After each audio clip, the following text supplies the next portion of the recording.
If you're drawn to romance where desire builds in silence, where restraint feels heavier than touch, and where one night changes everything, hit like, subscribe, and turn on notifications. This is the story of the night I promised myself control and learned exactly how fragile it was. The promise feels solid when I make it. One night. That's all. I'm not here to unravel anything. I'm not here to want more than I can handle. I'm here because the city was loud, my apartment felt too small, and my friend insisted that a coastal guest house in the off-season would give me space to breathe. I tell myself I can handle one quiet night. I tell myself I won't let proximity turn into temptation. The guest house is nearly empty. Old wood floors, windows facing the dark ocean. Salt in the air thick enough to taste. The kind of place that echoes when you move too fast. He's already there when I arrive. White, early 40s. Standing near the fireplace with a mug in his hands like he belongs in stillness. He looks up when the door opens, eyes sharp but calm. Looks like we're the only ones brave enough for March, he says. Or foolish. Apparently, I reply. His name is Noah. He's renting the room across the hall. That's all I know. That's all I intend to know. Dinner is incidental.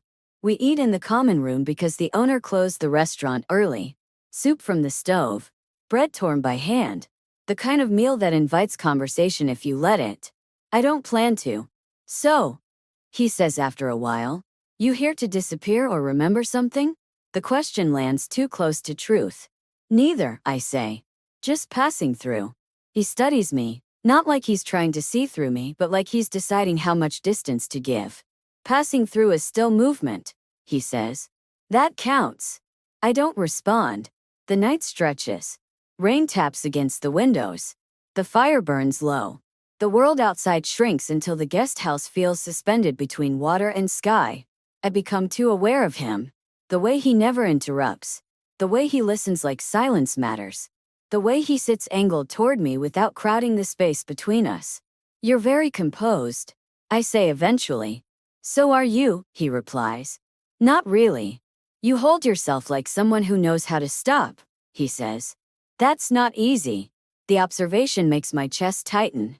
When I excuse myself, it's partly escape. I climb the stairs, aware of his presence behind me. Not following, just existing in the same quiet. On my door, I pause. Good night, I say. Good night, he answers. He doesn't linger. That's what makes it hard. Sleep doesn't come. The ocean is louder than expected. The bed unfamiliar. My thoughts restless in the dark. At 2:13 a.m., I hear footsteps in the hall. Measured. Slow. I open my door before I can stop myself. Noah stands there, jacket thrown on, hair damp like he's been outside. You too? I ask. Yes, he says. Couldn't sleep. We stand there, hallway dim, the distance between us deliberate. I promise myself restraint tonight. I say, unsure why I'm admitting it. He nods. Then I won't test it. The ease of that answer hits harder than anything else. We sit on the floor by the window at the end of the hall. Not touching. Just close enough to feel the warmth of another body. You don't ask questions, I note. I listen, he replies. Questions can feel like pressure. And pressure does what? Makes people perform, he says. I'd rather see what happens when they don't. The rain thickens. So does the silence. I tell him things I didn't plan to. About the life I built carefully. About the habits I rely on. About the way desire feels dangerous when it's not managed. I don't trust myself when I want too much, I admit. Noah turns slightly, not closer, not farther. Desire isn't dangerous, he says. What we do to avoid it can be. The truth of that settles deep. Some point we stand. Not together. Just at the same time. The hallway feels smaller now. I should go back, I say. He nods. You can. I don't want to break the promise. Then don't, he says calmly. I won't help you do it. The restraint in that answer makes my pulse spike. I walk to my door. Stop. Turn back. What if I want to? I ask quietly. He doesn't move. What if I decide restraint isn't what I need tonight? Then, he says, voice low, you say it. The air feels charged. I don't want to pretend I don't want you, I say. His breath deepens, but he still doesn't step closer. That's honesty, he replies. Not a request. I swallow. I close the distance. Slow. Deliberate. He stays still, letting me choose every inch. When my fingers brush his sleeve, he exhales sharply. Is this okay? I ask. Yes, he says.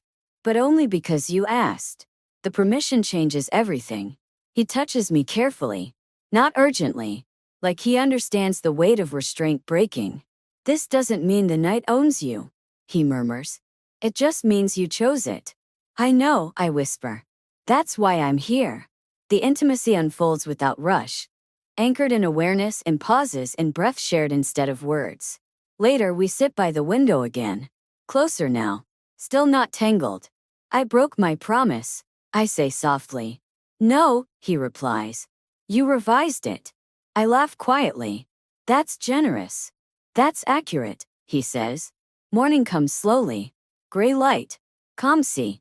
The world expanding again. We don't cling. We don't pretend. This doesn't have to mean anything, I say. It can, he replies. If you want it to. I meet his gaze. I want to decide that awake. He smiles faintly. Good. When I leave the guest house, the promise I broke doesn't feel like failure. Feels like clarity. Because restraint isn't about denial. It's about choice. And the night I promised myself control, I didn't lose it. I learned how to hold it differently. The morning doesn't rush us apart. That surprises me. I half expect the awkward scramble. Clothes gathered too quickly. Polite distance snapping back into place like a reflex. Instead there's calm. Space. The kind of quiet that feels earned rather than fragile. Noah makes coffee in the small communal kitchen while I stand by the window, watching the sea stretch into pale gray light. Neither of us speaks at first. When he hands me a mug, his fingers don't linger. I notice. I always notice. You're careful, I say. Yes, he replies. Still. The word still matters. We sit at the long wooden table across from each other. Steam curling up between us. The guest house creaks softly as the building wakes, like it's reminding us that the world exists beyond this pause. You don't look regretful, he observes. I'm not, I say honestly. But I am alert. He nods. That makes sense. You're not asking how I feel. I don't need to, he replies. You're not running. The truth of that lands quietly. After breakfast, we walk down to the shoreline. The beach is empty, the sand damp and dark, footprints already fading behind us as we move. The ocean is calmer now, waves rolling in with patience instead of force. I don't usually do this, I say after a while. Break your own rules, he asks. Yes. He glances at me. Rules are useful. Until they stop fitting. And then they get adjusted, he says. Or they turn into cages. I stop walking. He stops too. That awareness, him matching my pace without being asked, tightens something low in my chest. We stand there facing the water. I didn't come here for this, I admit. I know, he says. But I don't feel like I lost control. No, he agrees. You exercised it. I let out a slow breath. That's the difference, he continues, between impulse and intention. I turn to him. You think about this a lot. He meets my gaze. Only when it matters. The afternoon passes gently. We don't fill it with constant togetherness. He reads on the porch. I take a long walk alone, letting the salt air clear the noise from my head. When I come back, he looks up, not startled, not possessive, just aware. You okay? He asks. Yes, I reply. Better than I expected. That's good. There's no pressure in his voice. No expectation. It makes staying feel like my choice instead of a continuation. That evening, the owner opens the dining room again. A few other guests have arrived, quiet couples, an older woman with a book, a man who keeps to himself. The bubble shifts, but it doesn't burst. Noah and I sit across from each other.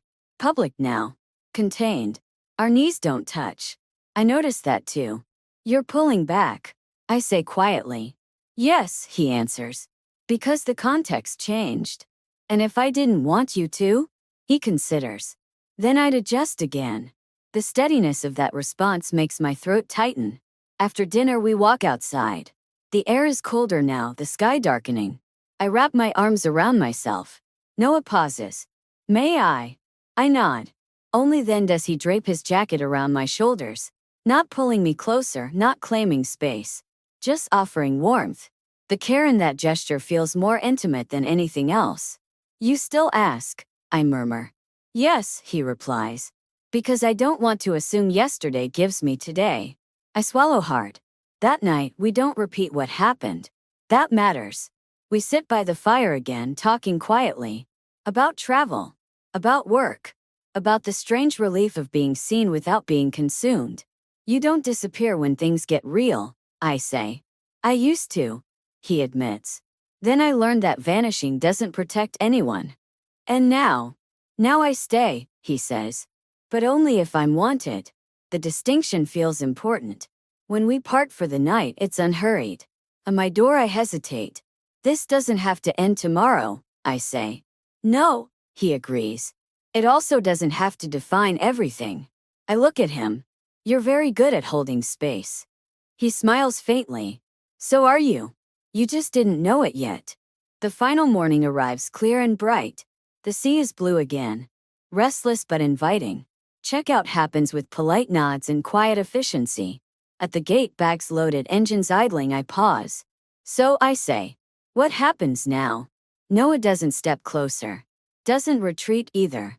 That depends on what you want, he says. Not what the night promised. I appreciate that more than he knows. I want to keep choosing, I say. Not just reacting. He nods. Then start with this. He holds out his phone. Not his number already typed, not a demand. Just an open screen. I take it. Type mine. Hand it back. The exchange feels intentional. Balanced. Before I leave, I step closer. This time he doesn't hesitate. But he still waits. I close the distance and kiss him, slow, aware, unhurried. When I pull back, his eyes are warm, steady. No rush, he says softly. No, I agree. Just clarity. As I drive away, the promise I broke no longer feels like a failure of restraint. Feels like an evolution of it. Because restraint isn't about denying desire. It's about knowing when to let it move. And the night I promised myself one moment of control, I didn't lose it before morning. I learned how to carry it forward. With my eyes open. With my choices intact. And with the quiet certainty that wanting something doesn't mean surrendering yourself to it.